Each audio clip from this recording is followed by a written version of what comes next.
नमस्कार, मैं हूं मोहम्मद आसिफ। राजा भैया को लेकर यूपी चुनाव में हमेशा से चर्चा होती रही है। राजा भैया अक्सर अखिलेश यादव पर कटाक्ष करते रहे हैं और उन पर हमला करते रहे हैं। जब सीएम योगी की नई सरकार बनी तो उनको लेकर भी राजा भैया से राय पूछी गई कि आपका इसके बारे में क्या ख्याल है।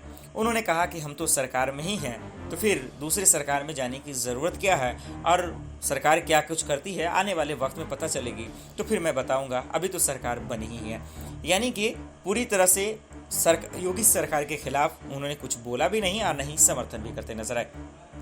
लेकिन विधानसभा चुनाव के नतीजे आने के बाद अब सीएम योगी और खास करके राजा भैया की किस्मत दांव पे लगी हुई है, और वो किस बात को लेकर? एमएलसी चुनाव को लेकर।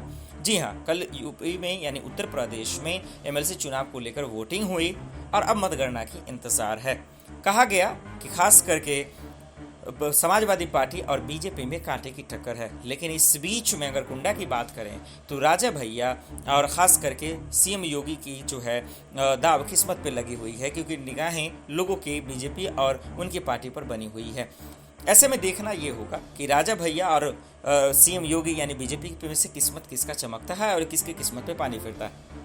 यहाँ से ये भी देखना होगा कि माफ़ कीजिए, यूपी विधानसभा चुनाव में जिस कॉन्फिडेंस से राजा भैया ने कामयाबी पाई है, जिस कॉन्फिडेंस से लोगों का विश्वास जीता है, क्या एमएलसी चुनाव में वो बरकरार रहेगा या फिर उसमें जो है हार का सामना करना पड़ेगा। क्योंकि राजा भैया जितने आगे तेज़ी से बढ़ रहे हैं उतना ही उन पर सवाल भी खड़े हो रहे हैं। लेकिन एक अच्छी बात यह रही कि जब सदन में वो आया और उसके बाद भी जब मीडिया से मुखातिब हुए तो राजा भैया ने साफ शब्दों में कहा कि बहुत अच्छी बात है कि जनता ने हम पर विश्वास जताया है और मेरी जिम्मेदारी है कि हम उन विश्वास पे खड़े उतरें और उनकी परेशानियों को, तकलीफ़ों को दूर करने में कामयाबी पाए।